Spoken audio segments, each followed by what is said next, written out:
Youngsters basketball கிளப்புடன் பயணிக்கும் நண்பர்கள் அனைவருக்கும் வணக்கம். ஜனவரி 12 தேசிய இளைஞர் தினம். எழுந்திருங்கள், இது சுவாமி விவேகானந்தரின் குரல். இந்தியா ஒரு காலத்தில் அடிமைத்தனத்தில் இருந்த தேசம், சுயநம்பிக்கையை இழந்த மக்கள். அந்த இருண்ட காலத்தில் ஒரே குரல் உலகத்தை திரும்பி பார்க்க வைத்தது. Sisters and brothers of America. அந்த குரல் சுவாமி விவேகானந்தர். 1863 ஜனவரி 12 கல்கத்தாவில் ஒரு குழந்தை பிறந்தது. பெயர் நரேந்திரநாத் தத்தா. சிறுவயதிலேயே தைரியம், கூர்மையான புத்தி, உண்மையை தேடும் மனம். கடவுள் இருக்கிறாரா? நேரில் பார்த்தால்தான் நம்புவேன் என்று கேள்வி கேட்ட துணிச்சல் கொண்ட சிறுவன். அந்த கேள்விகளுக்கான பதில் ஒரு மனிதரிடம் கிடைத்தது. ஸ்ரீ ராமகிருஷ்ண பரமஹம்சர். நீ கடவுளை பார்த்தாயா என்று கேட்ட நரேந்திரனுக்கு, ஆம், உன்னை பார்க்கும் அளவிற்கு தெளிவாக. அந்த பதில் ஒரு சீடனை உருவாக்கியது, ஒரு யுகத்தை மாற்றியது. குருவின் மறைவுக்குப் பின் நரேந்திரன் ஆனார் விவேகானந்தர். காலனியில்லாமல், பணமில்லாமல் இந்தியா முழுவதும் பயணம். ஏழ்மை, பசி, அடிமைத்தனம். இந்த தேசத்தை எழுப்ப வேண்டும் என்று அவர் முடிவு செய்த தருணம். அந்த முடிவு உறுதியானது கன்னியாகுமரி கடலில்.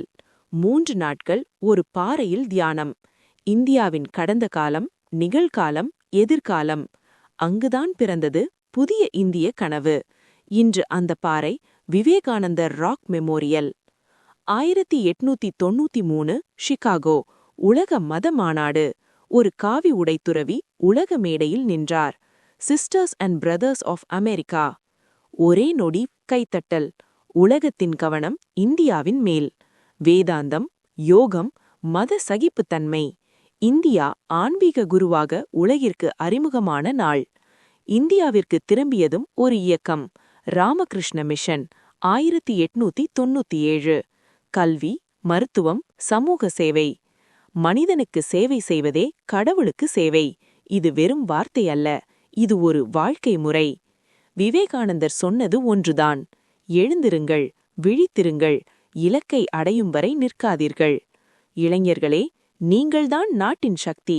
உன் பலத்தை நம்பு, உன் உள்ளே இருக்கும் தெய்வத்தை உணர்.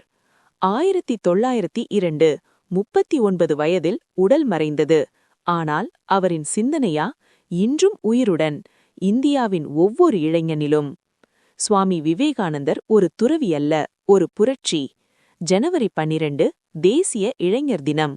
இது ஒரு நினைவு நாள் அல்ல, ஒரு அழைப்பு. எழுந்திருங்கள், இது உங்கள் தேசம், இது உங்கள் பொறுப்பு.